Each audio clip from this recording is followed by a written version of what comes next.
The night my best friend vanished, my phone lit up with a voicemail that should not have existed, because it was timestamped 3 hours after the police confirmed he disappeared, and all it said was my name whispered, like someone was standing right behind him when he recorded it.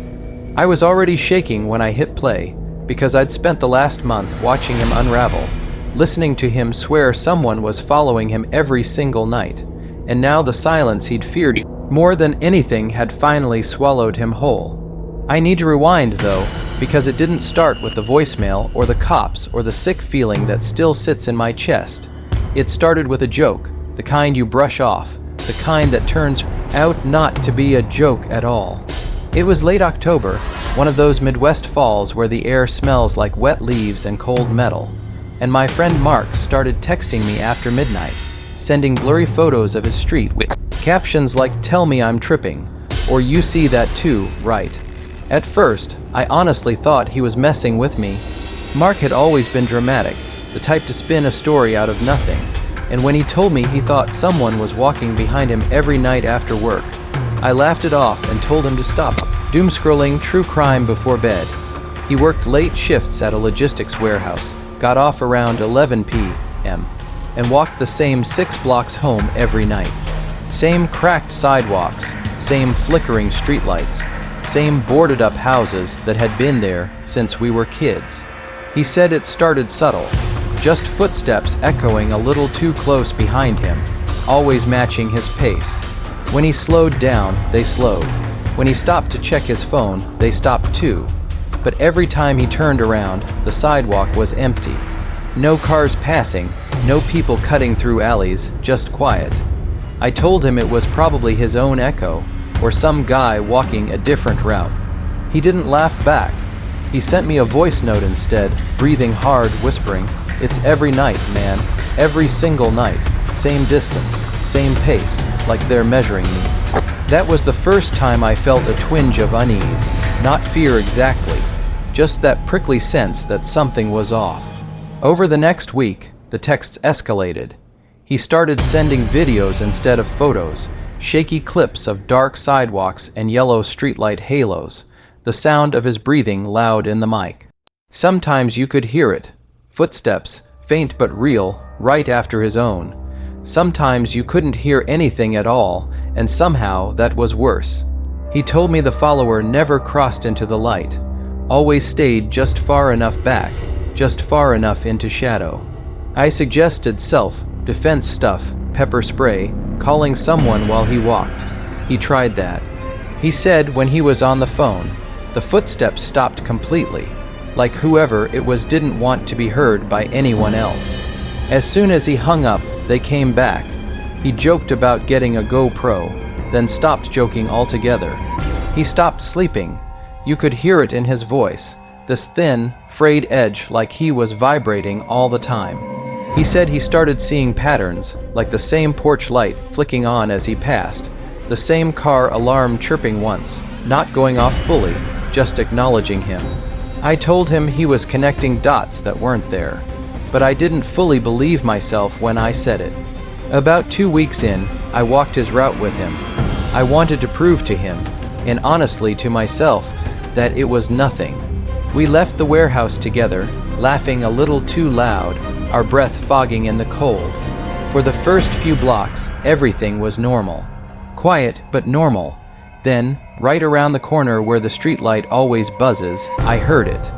Another set of footsteps, soft but deliberate, exactly behind us. I stopped dead, heart jumping into my throat, and Mark grabbed my arm so hard it hurt. We both turned at the same time. Nothing, empty sidewalk. No place anyone could have ducked into that fast. I laughed, a sharp, fake sound, and said it was probably someone crossing the street behind us. Mark didn't let go of my arm. He whispered, "It does that. It wants you to hear it." The rest of the walk passed without incident, but the damage was done. I couldn't unhear it. After that night, I stopped telling him he was imagining things. Instead, I told him to report it, to call the cops. He did twice. Both times they took a statement, drove by his street once, shrugged it off. No suspect, no evidence, no crime. Mark said that after the second report, the follower got closer. Close enough that he could hear breathing now, slow and calm, not matching his own. Close enough that once, just once, he felt a brush of air against the back of his neck, like someone leaning in to smell him. He quit his job, started taking rides home from coworkers, but even then, he said he'd feel watched the moment he stepped out of the car. Like whatever it was knew where he lived. That's when he stopped answering his door at night.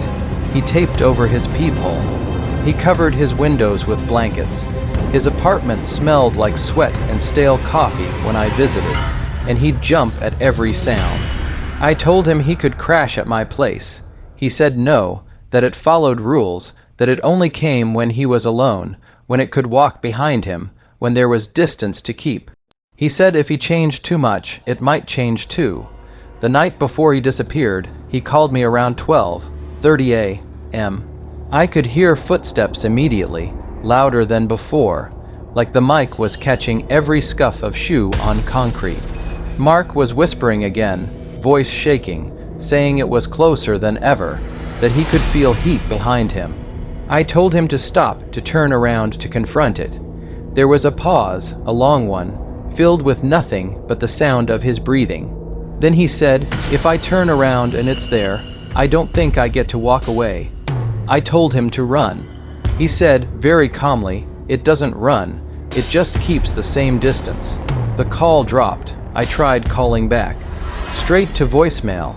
I stayed up all night refreshing my phone, imagining worst case scenarios, telling myself I was being dramatic. In the morning, I went to his apartment. His door was unlocked. Inside, everything was normal in the most unsettling way. Coffee cup half full on the counter, TV paused mid-show, his jacket gone but his shoes still by the door. No sign of a struggle, no note.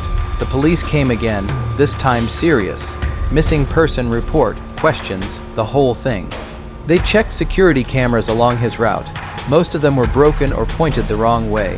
One camera caught him walking alone at 11:47 p.m., hands in his pockets, shoulders hunched. For exactly 12 seconds, you could see something else in frame. A shape in the darkness behind him, not quite human, shaped like a smear where a person should be. The footage glitched right as it entered the light. After that, nothing. This is the part where I want to ask you, because I still don't know, what would you have done if you were me? Would you have accepted the explanation they gave, that he wandered off, that stress got to him, that people disappear all the time? Or would you have kept digging, knowing every answer might make things worse, because I didn't stop? I couldn't. I went back through every text, every voicemail. That's when I noticed something I'd missed before. In the background of some of his earlier recordings, way before things got bad, you could hear another sound under the footsteps. A faint clicking, rhythmic, almost like someone counting under their breath. I played it for the detective. He said it was interference. I knew it wasn't. 3 days after Mark disappeared, I got the voicemail. No caller ID, just his voice, tired and distant, saying my name once. At the very end, barely audible, there was that clicking sound again, closer now, louder. I didn't tell the cops about that part. I started sleeping with the lights on. Then, about a week later, I noticed something that made my blood run cold. When I walked home from work at night, I started hearing footsteps behind me. Same distance, same pace. At first, I told myself it was grief, my brain filling in gaps. But then I stopped to tie my shoe, and the footsteps stopped too. I didn't turn around, I couldn't. I just stood there, heart pounding, knowing exactly what Mark had meant. It wasn't following him because he was special. It was following him because he noticed, because he acknowledged it. I started taking different routes, different times. It didn't matter. It always found the space behind me. Always stayed just out of sight. I haven't reported it. I don't talk about it out loud anymore, except here. Sometimes, late at night, I'll get a notification on my phone. A voicemail with no sound, just that clicking, like someone counting steps. I don't know where Mark is. I don't know what happens when it finally closes the distance. I just know that every night, when the streetlights flicker on and the sidewalk stretches out in front of me, I walk a little faster and pray I never hear it breathe. If you've got theories, if you think you know what happened to him or what's following us, I want to hear them. Drop them in the comments. And if stories like this keep you up the way they keep me up, go ahead and like the video, share it with someone who walks home late, and subscribe for more Shadow Case Files, because some of these stories don't end when the lights go out, they just keep walking behind you.